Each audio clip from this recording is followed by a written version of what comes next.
और अब बात राजस्थान की खबरों की। 14 अगस्त से शुरू हो रहे विधानसभा सत्र में पायलट कैंप के विधायक शामिल होंगे या नहीं, यह अभी तक तय नहीं हो पाया है। पायलट कैंप के विधायक वेद प्रकाश सोलंकी ने विधायकों का वीडियो जारी करते हुए कहा है कि 12 अगस्त को सचिन पायलट पहले विधायकों के साथ बैठक करेंगे।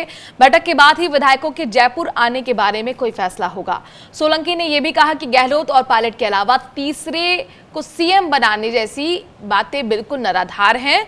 उन्होंने कहा कि हम खुद अपने पैसों से होटल में ठहरे हुए हैं, बीजेपी हमारी मेहमान नवाजी नहीं कर रही है।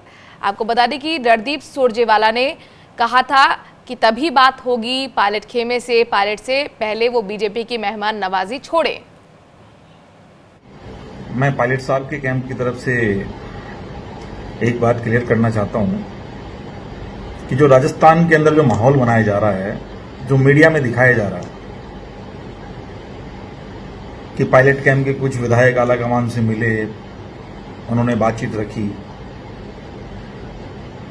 और ऐसा हो रहा है कि पायलट नहीं तो गहलोत भी नहीं तो तीसरा आदमी, ये सब निराधार है। इसमें कोई तथ्य नहीं है। कोई किसी विधायक की बात नहीं हुई है। कभी किसी विधायकों ने, आलाकमान ने अभी तक किसी को बुलाया नहीं है, न कोई बातचीत जारी है, न कोई। रामस्वरूप हमारे संवाददाता इस खबर पर ज्यादा जानकारी के साथ जुड़ गए हैं। रामस्वरूप, हम सुन रहे हैं पायलट गुट के एमएलए सोलंकी का ये वीडियो जिसमें ये कहते हुए हैं कि अभी हमारे तय नहीं हुआ है कि हम 14 अगस्त से जो सत्र शुरू हो रहा है विधानसभा का उसमें शामिल होंगे या नहीं। साथ ही वो उन आरोपों को भी निराधार बता रहे हैं जिसमें कहा गया था कि बीजेपी की मेहमान नवाजी की वजह से होटल में ठहरे हुए हैं। लेकिन इन सब के बीच में चूंकि 14 तारीख का काफी अहम दिन है राजस्थान की सियासत के लिहाज से, अभी क्या आपके पास जानकारी है? चूंकि बीजेपी खेमे में भी हलचल मची हुई है, सचिन पायलट का खेमा भी वीडियो के जरिए अपनी बात रख रहा है।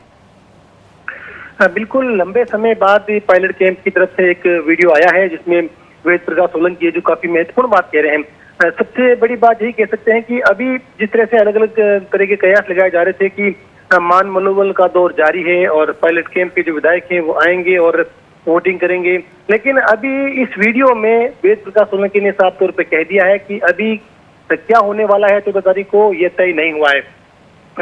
साफ तौर पर यह भी कहा है कि 12 अगस्त को सचिन पायलट सभी विधायकों की बैठक लेंगे, उसके बाद वो निर्णय करेंगे। वो निर्णय क्या होता है उस पर डिपेंड करेगा। अभी उनका विधानसभा सत्र में शामिल होना नहीं होना इस तरह के कयासों पर उन्होंने कह सकते हैं कि पानी फेर दिया। उन्होंने कहा कि फिलहाल कोई प्रोग्राम आने का नहीं है। जहां तक बात ये खुद वो कह रहे हैं कि मैं लगातार संपर्क में हूँ और बीजेपी की मेहमानबाजी में नहीं हूँ, लेकिन उनका बयान ये भले ही हो मेहमानबाजी में नहीं हूँ, लेकिन ये सब जानते हैं कि जिस तरह से लंबे समय से वो मानासर में सभी विधायक रहे हैं तो उसके वहां पर हरियाणा पुलिस का पहरे में वो रहे हैं, तो ऐसे में कैसे मान लें कि वो मेहमानबाजी में नहीं है। हालांकि ये पॉलिटिकल बयान है, उनका सफाई देनी है, इसकी सफाई दी है, लेकिन ये कह सकते हैं कि अब अगला एक्शन क्या होगा ये देखने वाली बात होगी। एक बात और इसमें वीडियो के जरिए पता चली है कि इन्होंने ये भी कह दिया कि अभी तक आलाकमान से यानी कि सोनिया गांधी से, राहुल गांधी से कोई मुलाकात नहीं हुई है, न बातचीत हुई है, न बातचीत जारी है। चलिए रामस्वरूप हमारे साथ बने रहिए। तो यहाँ पर पायलट गुट के एमएलए सोलंकी का दावा यह है कि किसी तरह की कोई मेहमान नवाजी बीजेपी की तरफ से हमारे लिए नहीं हो रही है। राजस्थान में 14 अगस्त से शुरू होने वाले विधानसभा सत्र से पहले बीजेपी के 6 विधायक शनिवार को गुजरात के पोरबंदर पहुंचे। चार्टर्ड उड़ान से यहां आए एक विधायक ने कहा कि राजस्थान से बीजेपी के और विधायक गुजरात पहुंचेंगे।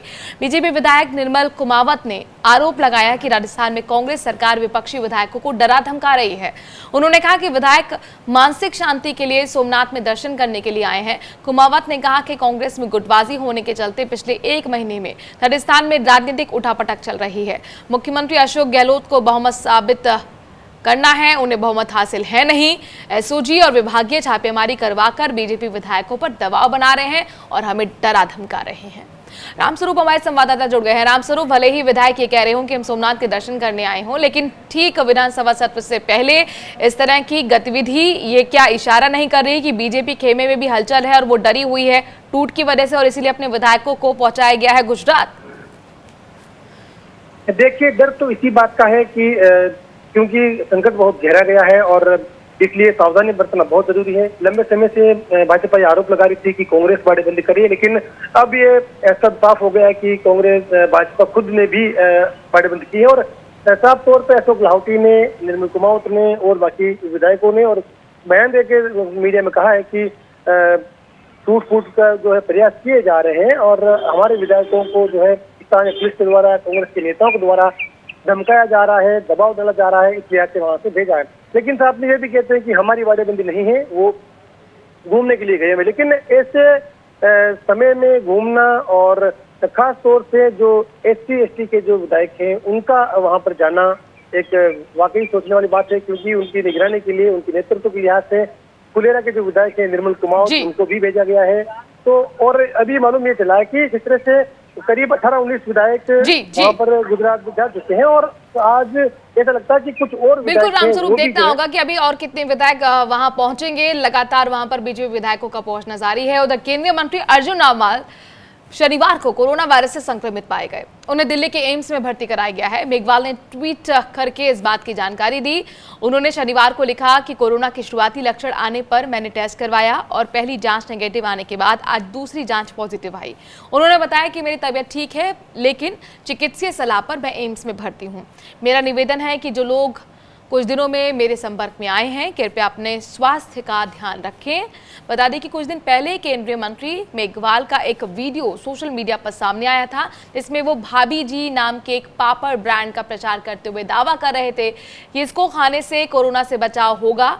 इसके बाद मेघवाल को काफी आलोचना का सामना करना पड़ा था। सवाल ये भी उठे थे कि एक जिम्मेदार केंद्रीय मंत्री होने के बावजूद इस तरह की खबरों का वो किस तरह प्रचार कर सकते हैं।